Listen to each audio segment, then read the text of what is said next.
के माननीय प्रधानमंत्री श्री नरेंद्र मोदी जी के नेतृत्व और आदरणीय गृह मंत्री जी के मार्गदर्शन, सभी हितधारकों के साथ परामर्श और व्यापक समीक्षा के बाद एक मजबूत और आधुनिक आपराधिक न्याय व्यवस्था सफल हो सका। बीएनएस 2023 में पहली बार महिला और बच्चों के खिलाफ अपराध से संबंधित प्रावधान को प्राथमिकता दी गई है और एक ही अध्याय के तहत रखा गया है। महिलाओं के विरुद्ध अपराधों के लिए मृत्युदंड तक सख्त सजा का प्रावधान किया गया है। 18 वर्ष से कम उम्र की महिला के साथ सामूहिक बलात्कार के लिए सजा दोषी के नेचुरल लाइफ या मृत्यु तक आजीवन कारावास है। बीएनएस 2023 में शादी, रोजगार, पदोन्नति का झूठा वादा करके या आइडेंटिटी छुपाकर यौन संबंध बनाने आदि को एक नया अपराध के रूप में शामिल किया गया है। महोदय, न्याय व्यवस्था में विश्वास को सुदृढ़ करने के उद्देश्य से टाइमलाइंस और टेक्नोलॉजी को समन्वित करते हुए 3 नए कानून लाए गए हैं। इन कानूनों के अंतर्गत कम से कम 145 स्पष्ट समय सीमाएं निर्धारित की गई है। नए कानून मामलों के तेज और निष्पक्ष समाधान का वादा करते हैं, जिससे कानूनी प्रणाली में विश्वास पैदा होता है। जांच और परीक्षण के महत्वपूर्ण चरण जैसे प्रारंभिक जांच 14 दिनों में पूरी होनी है, आगे जांच 90 दिनों में पूरी होनी है। पीड़ित और आरोपी को दस्तावेज की आपूर्ति 14 दिनों के भीतर, मुकदमे के लिए मामले की प्रतिबद्धता 90 दिनों के भीतर, मुक्ति आवेदन दाखिल करना 60 दिनों के भीतर, आरोप तय करना 60 दिनों के भीतर, निर्णय की घोषणा 45 दिनों के भीतर और मिर्सी पिटीशन दाखिल करना राज्यपाल जी के समक्ष 30 दिन और राष्ट्रपति जी के समक्ष 60 दिन सुव्यवस्थित किया गया है और निर्धारित समय अवधि के भीतर पूरा किया जाना है। फास्ट ट्रैक जांच के तहत नए कानून महिलाओं और बच्चों के खिलाफ अपराधों की जांच को प्राथमिकता देते हैं। जानकारी दर्ज करने के 2 महीने के भीतर समय पर पूरा करना माननीय मंत्री जी प्लीज, जब बोल रहे हैं सरकार द्वारा सभी हाई कोर्ट से साथ समन्वय स्थापित किया गया है तथा अब तक 17 हाई कोर्ट से साथ बैठक की जा चुकी है। सर, मैं आपको एक सिंसियर अपील करना चाहती हूँ सर। कब किसी भी सरकार कोई भी एक स्टैंड लेता है तो उसके लिए एक स्ट्रैटेजी बनाई जाती है, उसके लिए सपोर्टिंग बजट एलोकेट किया जाता है, उसके लिए सपोर्टिंग नीतियाँ बनाई जाती है। लेकिन किसान की आमदनी दुगनी करने की आपने पहले बजट से राय रखा है, पहले बजट से आपने कहा है, लेकिन उसके लिए सपोर्टिंग बजट हमने नहीं देखा, नीतियां नहीं देखी। लेकिन इस गवर्नमेंट को एक बात पे हम सराहना देना चाहते हैं सर, आपने बहुत अच्छा काम एक सेक्टर में किया है। व्यापार को आसान बनाने के काम आपने बहुत अच्छा किया है, बहुत शिद्दत के साथ, सिंसियरिटी के साथ आपने किया है। इसीलिए आज इंटरनेशनल एरिना में 41 ranks India has gone up sir.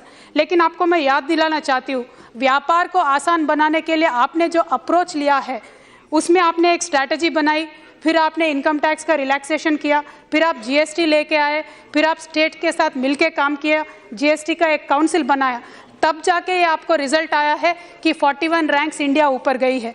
लेकिन सर, मैं आपको रिक्वेस्ट करके पूछना चाहती हूँ कि कृषि के मामले में आपका अप्रोच ऐसा क्यों नहीं है?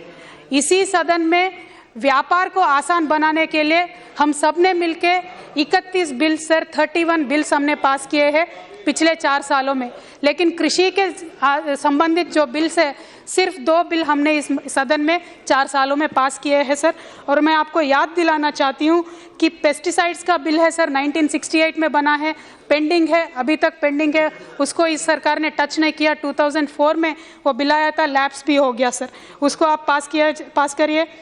नाबार्ड का बिल पेंडिंग है सर, सीड का बिल पेंडिंग है सर, कोल्ड स्टोरेज ऑर्डर का बिल पेंडिंग है। ये सारी नीतियां जब तक नहीं बन पाएंगी तो किसान की आमदनी दुगनी कैसी होगी, ये तो मेरे समझ के बाहर है सर मैं आपको मानती हूँ, इस सरकार के हम भी साथ देते हैं हर एक इश्यूज़ में, जो भी सीरियस इश्यूज़ है, जीएसटी हो, डिमोनेटाइजेशन हो, इन सब पे हमने आपका साथ दिया है सर। जब सर इंडस्ट्री में स्टार्टअप से लेके कॉरपोरेट तक अगर सरकार उनके साथ रह सकती है तो बुआई से लेके अनाज को मार्केट में बेचने तक किसान के साथ हम क्यों नहीं दे सकते। बस ये मुझे समझना है सर, और ज़्यादा कुछ नहीं मुझे कहना है सर। मैं आपको बहुत ही सिंसियरली रिक्वेस्ट करना चाहती हूँ, आपके 2016-17 बजट में आपने कहा था कि फर्टिलाइज़र का सब्सिडी जो जाता है 70,000 करोड़ जाता है sir. This is the second largest subsidy that any government gives after the food security subsidy sir. लेकिन उसी समय आपने बजट में ये कहा था कि instead of giving this subsidy to the companies we will directly give it to the farmers. उसका क्या हुआ आप ज़रूर इस देश के किसान को बताइए सर, क्योंकि ये बात मुझे समझ में नहीं आती है। कांग्रेस ने गलती किया, बहुत दिनों से इंटरनल कंट्री का जो फर्टिलाइज़र प्रोडक्शन होना चाहिए इसको इन्होंने कभी बढ़ोतरी नहीं दिया।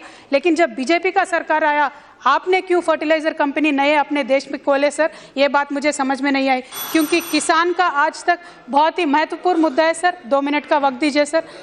फर्टिलाइज़र का सर सिर्फ तीन ही कंपनी आज तक फर्टिलाइज़र को विदेशों से इस देश में इंपोर्ट करते हैं sir. Why is that nobody understands। और सिर्फ 3 कंपनियों को यह मौका मिलता है, इसीलिए हमेशा 60 to 70 डेज फर्टिलाइज़र इंपोर्ट करने में हमें देर होती है सर। उसके वजह से किसान हर गांव में इस देश में सफ़र करता है। तो हमें इंटरनल फर्टिलाइज़र का प्रोडक्शन बढ़ाना चाहिए, और जो फर्टिलाइज़र कंपनीज़ को हम सब्सिडी देते हैं उसको किसान की तरफ ज़रूर डाइवर्ट करना चाहिए सर।